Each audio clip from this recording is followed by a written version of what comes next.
प्यारे बच्चों, आज हम लोग रामधारी सिंह दिनकर की रचना कुरुक्षेत्र के अंतर्गत दिए गए अभिनव मनुष्य के शेष पद्यों के विषय में पढ़ेंगे और आप लोग इसे ध्यान से सुनिएगा तथा समझिएगा और इसका भावार्थ अपनी कॉपी में लिख लीजिएगा। खोल कर अपना हृदय सिंधु भू आकाश है सुना जिसका चुके निज गुह्यतम इतिहास। खुल गए पर्दे रहा अब क्या यहाँ अज्ञेय, किंतु नर को चाहिए नित्य विघ्न कुछ दुर्जेय। सोचने को और करने को नया संघर्ष, नव्य जय का क्षेत्र पाने को नया उत्कर्ष। इसका संदर्भ पूर्ववत ही रहेगा। प्रस्तुत पद्यांश हमारी पाठ्यपुस्तक हिंदी के काव्य खंड के अंतर्गत कुरुक्षेत्र नामक काव्य से संकलित अभिनव मनुष्य नामक शीर्षक के अंतर्गत संकलित है और इसके रचयिता हिंदी साहित्य के प्रगतिवादी कवि रामधारी सिंह दिनकर जी हैं। इसका प्रसंग प्रस्तुत पंक्तियों में आज के मनुष्य की प्रकृति पर विजय और उसकी साहसपूर्ण सफलताओं तथा निरंतर प्रगति करते रहने की प्रवृत्ति पर प्रकाश डाला गया है। इसका भावार्थ व्याख्या देखेंगे। दिनकर जी कहते हैं कि खोल कर अपना हृदय गिर सिंधु भू आकाश। आज मनुष्य की बुद्धि, उसकी शोध करने की जो प्रवृत्ति है, इतनी विकसित हो गई है कि उसे देख करके पर्वत, सागर, आकाश भी अपने हृदय को खोल करके अपने रहस्य यानी गुप्त इतिहास को बता चुके हैं। यानी मानव ने पर्वत, सागर, पृथ्वी और आकाश की जो रहस्य है, जो उसका अतीत है, जो उसकी विशेषताएं हैं, उसके विषय में मानव के द्वारा पता लगा लिया गया है। अब तो प्रकृति के समस्त रहस्यों से पर्दा हट चुका है सुना जिसके चुके निज गुह्यतम इतिहास। अपने गुप्त इतिहास को बता चुके हैं, मानव ने उसके विषय में पता लगा लिया है। खुल गए पर्दे रहा अब क्या यहाँ आगे। रहस्यों से पर्दा हट चुका है और कुछ भी मानव के लिए यहाँ पे अज्ञात नहीं रह गया है। इसके उपरांत मनुष्य ने कुछ ऐसी उपलब्धियाँ प्राप्त की है या निरंतर ऐसी उपलब्धियों की कामना करता रहा है जिसे सरलता से प्राप्त करना संभव न हो, किंतु नर को चाहिए नित्य विघ्न कुछ दुर्जेय। जिसको सरलता से प्राप्त करना संभव न हो, उसे वह प्राप्त करने की कामना कर रहा है आधुनिक मानव। वह अपने लिए ऐसे अवरोधों अथवा बाधाओं को प्राप्त करना चाहता है जिन पर कठिनाई से ही सही, किंतु विजय उस पर प्राप्त किया जा सके। सोचने को और करने को नया संघर्ष, नव्य जय का क्षेत्र पाने को नया उत्कर्ष। आधुनिक जो मानव है वह निरंतर नए नए उद्देश्यों को, रहस्य से भरे हुए उद्देश्य को प्राप्त करने के लिए निरंतर आगे की ओर बढ़ता जा रहा है, विजय प्राप्त करने के लिए प्रयत्न करता जा रहा है। जो पहले हम लोग दुर्जेय समझते थे, उसे बड़ी आसानी से आधुनिक मानव प्राप्त कर रहा है। वह चिंतन एवं कर्म के दृष्टि से प्रत्येक बार नए ढंग से संघर्ष करने के लिए लालायित रह रहा है तथा नवीन क्षेत्र में निरंतर नई नई विजय प्राप्त करने के लिए निरंतर आगे की ओर बढ़ता चला जा रहा है। इसका काव्य सौंदर्य, भाषा, खड़ी बोली, अलंकार, अनुप्रास और मानवीकरण है। गुण ओज है, वीर रस का वर्णन है और शब्द शक्ति जो है लक्षणा है। अगला पद्य देखेंगे। पर धरा सुपरीक्षिता विश्लिष्ट स्वाद विहीन, यह पढ़ी पोथी न दे सकती प्रवेग नवीन। एक लघु हस्तामलक यह भूमि मंडल गोल, मानवों ने पढ़ लिए सब पृष्ठ जिसके खोल। प्रस्तुत पद्यांश में मानव के द्वारा पृथ्वी के संपूर्ण रहस्यों को जान लेने का वर्णन किया गया है। सुपरीक्षिता का अर्थ होता है भली भांति जांची गई, परखी गई।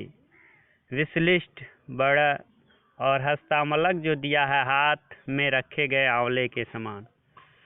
व्याख्या देखेंगे। दिनकर जी कहते हैं कि मनुष्य की प्रवृत्ति प्रगति के निरंतर नए नए क्षेत्र को खोजने की रही है। मानव जो है जिज्ञासु प्रवृत्ति का है और वह निरंतर नई नई विषयों को खोजने, नए नए विषयों को खोजने के लिए प्रयत्न करता रहा है।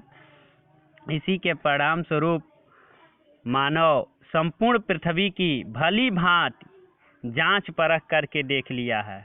अब पृथ्वी के बारे में उसके लिए कोई ऐसा तथ्य नहीं बचा है जो उसके लिए अनजान हो, जो उसकी ज्ञान से परे हो। अर्थात मानव ने पृथ्वी का भली भांति विश्लेषण कर लिया है। अब पृथ्वी के लिए ऐसा कोई तथ्य नहीं बचा है जिसे मनुष्य ने न जान लिया हो। इसलिए अब पृथ्वी मानव के लिए, आधुनिक मानव के लिए स्वादहीन खाद्य वस्तु के समान लग रही है। कहने का आशय यह है कि मनुष्य ने पृथ्वी के सभी रहस्य जान लिए हैं। अतः वैज्ञानिक प्रगति की दृष्टि से उसके लिए पृथ्वी में अब कोई जिज्ञासा शेष नहीं बचा है, कोई आकर्षण शेष नहीं बचा है। उसने इस पृथ्वी के रहस्यों संबंधी सारी जानकारियां प्राप्त कर लिया है। यह पर धरा सुपरीक्षिता विश्लिष्ट स्वाद विहीन, यह पढ़ी पोथी न दे सकती प्रवेग नवीन। जैसे कोई आदमी कोई पुस्तक पढ़े और उस पुस्तक को कई बार पढ़े, 4-5 बार पढ़े, उससे अधिक बार पढ़े, तो वह पढ़ी गई पुस्तक नया ज्ञान नहीं दे सकता। उसी प्रकार से केवल एक ही विषय में खोज करते रहें, एक ही विषय के बारे में विश्लेषण करते रहें, तो वह नया उद्देश्य, नया ज्ञान, नई उपलब्धि को प्रदान नहीं कर सकता। ठीक आधुनिक मानव के लिए पृथ्वी भी उसी पढ़ी गई पोथी के समान, पुस्तक के पोथी मतलब पुस्तक के समान लग रहा है। कहने का आशय है कि मनुष्य ने पृथ्वी के सारे रहस्य, अब वैज्ञानिक प्रगति के लिए उसके लिए पृथ्वी में कोई आकर्षण शेष नहीं बचा है। उसने पृथ्वी के सारे रहस्यों को जान लिया है। जिस प्रकार पुस्तक पढ़कर सभी उसका ज्ञान आसानी से प्राप्त कर लेते हैं और उसमें अब कोई नई जानकारी शेष नहीं बचती है, उसी प्रकार पृथ्वी भी मानव के लिए अज्ञेय नहीं है। अर्थात ऐसा कोई उसमें नहीं विषय बचा है जिसके विषय में वह ज्ञान प्राप्त करे। अतः नवीन वैज्ञानिक प्रगति हेतु शोध के संदर्भ में अब कोई क्षेत्र नहीं बचा है। मनुष्य के लिए पृथ्वी की जानकारियां ऐसे ही सुलभ हो रही हैं जैसे वह एक लघु हस्तामलक, यह भूमि मंडल गोल, जैसे वह हथेली पर रखा गया गोल मटोल छोटा सा आंवला हो। पृथ्वी के लिए बताया गया, मानव के लिए यह पृथ्वी जो है हाथ में रखे गए छोटे से आंवले के समान है। अर्थात जिस तरह से आंवले को हम अपने हाथ में रख करके भली भांति देख सकते हैं, समझ सकते हैं, उसके विषय में पूरी जानकारी प्राप्त कर सकते हैं, ठीक उसी प्रकार से यह भूमंडल भी आधुनिक मानव के लिए हाथ में रखे गए छोटे से आंवले के समान दिखाई दे रहा है। कहने का निष्कर्ष यही है कि मनुष्य ने पृथ्वी रूपी पुस्तक का एक एक पृष्ठ अच्छे तरीके से पढ़ करके उसे कंठस्थ कर लिया है। अब उसमें कोई भी ऐसी जानकारी शेष नहीं बची है जिसे वह प्राप्त करके अपना विकास करे। इसका काव्य सौंदर्य, भाषा साहित्यिक खड़ी बोली, शैली जो है प्रबंध शैली है, अलंकार उपमा रूपक है, रसबीर है, छंद जो है स्वच्छंद छंद कह सकते हैं, गुण जो है वोज, और शब्द शक्ति या विधा और लक्षणा दोनों का प्रयोग किया गया है। आज के लिए अंतिम पद देखेंगे। किंतु नर प्रज्ञा सदा गतिशालिनी उद्दाम, ले नहीं सकती कहीं रुक एक पल विश्राम। यह परीक्षित भूमि यह पोथी पठित प्राचीन, सोचने को दे उसे अब बात कौन नवीन। यह लघु ग्रह भूमि मंडल व्योम यह संकीर्ण, चाहिए नर को नया कुछ और जग विस्तीर्ण। प्रसंग इसका देखेंगे, संदर्भ तो पूर्ववत ही रहेगा। प्रज्ञा का अर्थ होता है बुद्धि, उद्दाम तीव्र और विस्तीर्ण माने व्यापक। प्रसंग है प्रस्तुत पद्य में रामधारी सिंह दिनकर ने स्पष्ट किया है कि मानव ने अपने बुद्धि के बल से संपूर्ण सृष्टि का ज्ञान प्राप्त कर लिया है। आज भी वह ज्ञान प्राप्ति के लिए निरंतर प्रयत्नशील है। वह अपने ज्ञान को प्राप्त करके संतुष्ट नहीं है, क्योंकि मनुष्य की इच्छाएं अनंत होती हैं और ये बात आप लोग जानते हैं। इसलिए मानव जो है अपने बुद्धि के बल पर सृष्टि का संपूर्ण ज्ञान प्राप्त कर लेने के बाद भी निरंतर प्रयत्नशील है। इसी का वर्णन प्रस्तुत पद में किया गया है। किंतु नर प्रज्ञा सदा गतिशालिनी उद्दाम, उद्दाम ने अपने चरम रूप में, व्यापक रूप में, तीव्र रूप में।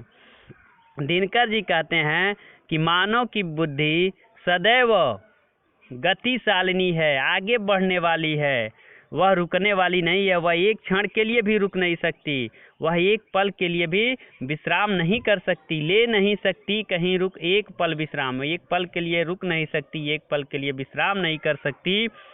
मानव के सामने अब समस्या यह है कि वह अपने कदम किस ओर बढ़ाए, क्योंकि सृष्टि का कोई ऐसा कोना नहीं बचा है जिसके विषय में मानव ने अपनी ज्ञान को प्राप्त न कर लिया हो, बढ़ाए तथा किस नवीन दिशा की ओर आगे बढ़े। मानव ने धरती की पुस्तक को भली भांति पढ़ लिया है। यह परीक्षित भूमि, यह पोथी पठित मन पढ़ी गए पुस्तक के समान हो गई है मानव के लिए, और अब यह उसके लिए पुरानी पड़ गई है। जिस प्रकार पुरानी वस्तुओं में किसी भी व्यक्ति का कोई रुचि नहीं रहता है, कोई जागरूकता नहीं रहता है, ठीक उसी प्रकार यह धरती भी मानव के लिए क्या हो गई है, अरुचिकर हो गई है। अब उसके चिंतन सोचने को दे उसे अब बात कौन नवीन, अब उसके चिंतन के लिए कोई भी नई बात शेष नहीं रह गई है। यह संपूर्ण भूमंडल उसके लिए छोटा सा ग्रह बन गया है। यह लघु ग्रह भूमि मंडल व्योम यह संकीर्ण, चाहिए नर को नया कुछ और जग विस्तीर्ण। इसमें क्या बताया गया है कि यह संपूर्ण भूमंडल मानव के लिए छोटा सा ग्रह बन गया है। यह विस्तृत आकाश अब उसके लिए सिकुड़ सा गया है, अर्थात बहुत ही सीमित हो गया है। अब तो आधुनिक मानव के लिए कोई नया क्षेत्र प्राप्त होना चाहिए। आधुनिक मानव चाहता है कि उसे कोई नया और व्यापक संसार प्राप्त हो, जिसके विषय में ज्ञान प्राप्त करना दुरूह हो। इस प्रकार मानव नए और विस्तृत संसार को खोजने के लिए निरंतर प्रयत्नशील हो रहा है, निरंतर आगे बढ़ रहा है। इसका काव्य सौंदर्य भाषा वही साहित्यिक खड़ी बोली है, अलंकार रूपक, उपमा अनुप्रास, शब्द शक्ति लक्षणा और गुण प्रसाद।